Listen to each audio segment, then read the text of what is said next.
Voice of சாரதி சேனலுடைய subscribers எல்லாத்துக்கும் மிகப்பெரிய வணக்கம்ங்க. இன்னைக்கு நம்ம இந்த வீடியோவில் என்ன பார்க்க போறோம் அப்படின்னா, 4000 கோடி ரூபா வச்சிருக்கவன் உங்கள்கிட்ட 22 ரூபா காசு கேட்க எந்த கூச்சமும் படல.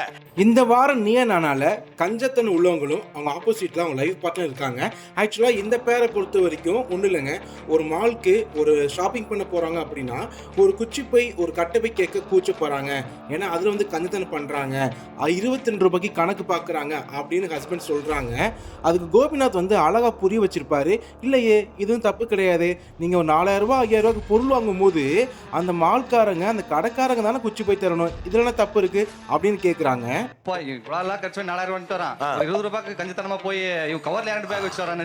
கோபிநாத் சொல்றாங்க, அதுக்கு நீங்க கட்டப்பை வாங்காம இருக்கீங்க அப்படின்னா வீட்டுல இருந்தே கட்டப்பை குச்சி போய் கொண்டு போனா உங்களுக்கு ஓகே தானே கேட்கும்போது அதுக்கு இவர் சொல்றாரு ஹஸ்பண்ட், இல்ல சார் 4000 ரூபாய்க்கு பொருள் வாங்கிட்டு கட்டைப்பை வீட்டுல இருந்து கொண்டு போனா ஒரு மாதிரி ஒன்று பார்ப்பாங்க. என்ன பார்ப்பாங்க கேட்கும்போது, இல்ல இவ்வளவு ஜாமான் வாங்குறாங்க, இவ்வளவு அமௌண்ட்டுக்கு வாங்குறாங்க, ஒரு 22 ரூபாய்க்கு கட்டப்பை வாங்க மாட்டேங்கிறானே அப்படின்னு சீப்பா பார்ப்பாங்க சார் அப்படின்னு சொல்லும்போது கோபிநாத் ஒரு ஆன்சர் ஒன்று பண்ணிருப்பாரு.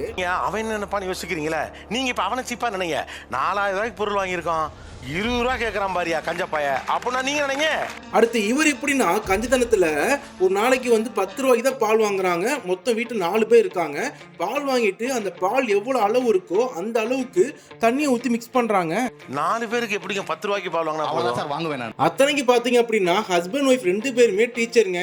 என்னதான் நம்ம வந்து குடும்பத்தை சிக்கனம் நடத்தணும் அப்படின்னா இதுல கூட ரொம்ப கஞ்சத்தனம் பார்க்கணும். குடிக்கிற காஃபி இல்ல, தம்பிங்க இப்ப இல்ல, அம்மா வீட்ல இருக்காங்க லீவுன்றதுனால, அவங்க இல்ல அப்ப இதை இன்னைக்கு கொஞ்சம் குடிச்சிட்டு காலாலே கொஞ்சம் குடிச்சுக்க. இந்த கப்பல் பாத்தீங்கன்னா ஹஸ்பண்ட் வந்து ஒய்ஃப்க்கு ஒரு மந்த்லி 2 GB மட்டும்தான் நெட் பேக் போடுவாங்களாமா. அவர் எனக்கு ஒரு மந்த்துக்கே 2 GB தான் சார் நெட் போடுவாரு. இல்ல இந்த விஷயத்துல ஹஸ்பண்ட் பண்றது கரெக்ட் தான், அது கஞ்சத்தனத்துல வராது. ஏன் அப்படின்னா இவங்க வீட்டுல வைஃபை இருக்கு. ஸோ கண்டிப்பா இன்டர்நெட் பேக் வந்து பாத்தீங்கன்னா ரொம்ப மோஸ்ட்லி தேவையே இல்லைங்க. ஸோ மந்த்லி 2 GB போதும். எவ்வளவு அந்த பேக்கேஜ்? சம்பேர் 190 கிட்ட வரும். அவ்வளவுதான், 110 ரூபா தானே கூட. இல்ல இதுல வந்து கோபி சார் கொஞ்சம் இப்படி பேசிருக்கலாம். ஆக்சுவலா அவங்க குடும்பத்துல 4-5 பேர் இருக்காங்க. ஒரு 110 ரூபா அப்படின்னா 4 பேர் வரும்போது 400 ரூபா மேல தாண்டுது. ஸோ இவர் எக்ஸ்பிளனேஷன் கொடுத்துட்டாரு. ஒரு மாசத்துக்கு 400 ரூபா எக்ஸ்ட்ரா வரும்போது கண்டிப்பா வருஷத்துக்கு பார்க்கும்போது கூட கண்டிப்பா அமௌண்ட் வருங்க. அது மட்டும் இல்லாம இவர் சின்ன சின்ன விஷயத்துல அமௌண்ட் கொஞ்சம் பார்க்க போய் தான் இன்னைக்கு கொஞ்சம் வெல் செட்டில்டா இருக்காரு. ஏன்னா கஷ்டப்பட்டு தான் முன்னாடி வந்திருக்காரு.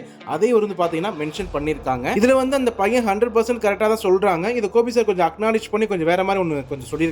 ஸோ எங்க அக்கா ஒரு 4 to 5 lakhs செலவு பண்ணி கல்யாணம் பண்ண கடன் இல்லாம அதுக்கப்புறம் கொஞ்ச நாள்ல வந்து லேண்ட் லோன் போட்டு வாங்கினேன்.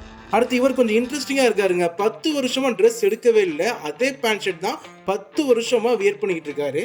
10 வருஷமா ஏன் ஒன்று வாங்காம இருக்கணும்? ஒன்று வாங்கிட்டா தான் என்ன? கண்டிப்பா அதை பாராட்டி தான் ஆகணும். இன்னைக்கு வருஷத்துக்கு பல ட்ரெஸ் எடுக்கும் போது இவர் வந்து ட்ரெஸ்ஸே எடுக்காம அந்த ஃபிட்னஸ் அப்படியே மெயின்டைன் பண்ணிட்டே வந்துகிட்டு இருக்காங்க. காரணம் பாத்தீங்கன்னா அவங்க பசங்களை படிக்க வச்சிருக்காங்க, அதிக செலவு பண்ணீங்க. 5 இயர்ஸ்ல பாத்தீங்கன்னாலும் 2 பசங்களுக்கு 30-35 lakhs ஆயிருக்குங்க. ஆக்சுவலா இது ஒரு பெரிய செலவு தாங்க. ஒரு எஜுகேஷன் வந்து ரொம்ப முக்கியம் தான். அதுக்காக 30 to 35-40 lakhs செலவு பண்றது வந்து பாத்தீங்கன்னா ரொம்ப அதிகம் தானே. அது டொனேஷன் கொடுத்து பண்ணிருக்காங்க. இதை கோபி சார் வந்து அழகா அக்னாலேஜ் பண்ணி அந்த விஷயத்தை வந்து எல்லாத்துக்கும் அண்டர்ஸ்டாண்ட் பண்ற மாதிரி ஒரு விஷயத்தை சொல்லியிருப்பாரு. சரியோ தப்போ தெரியல, ஆனா அம்மா அப்பாக்கெல்லாம் பயங்கரமா கையை மீறி செலவு பண்ணி படிக்க வைக்கிறாங்க.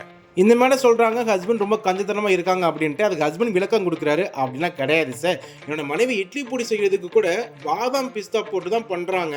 இது ரொம்ப புதுசா இருக்கு சார், அமௌண்ட் கொஞ்சம் அதிகமா இருக்குன்னு சொல்றாங்க.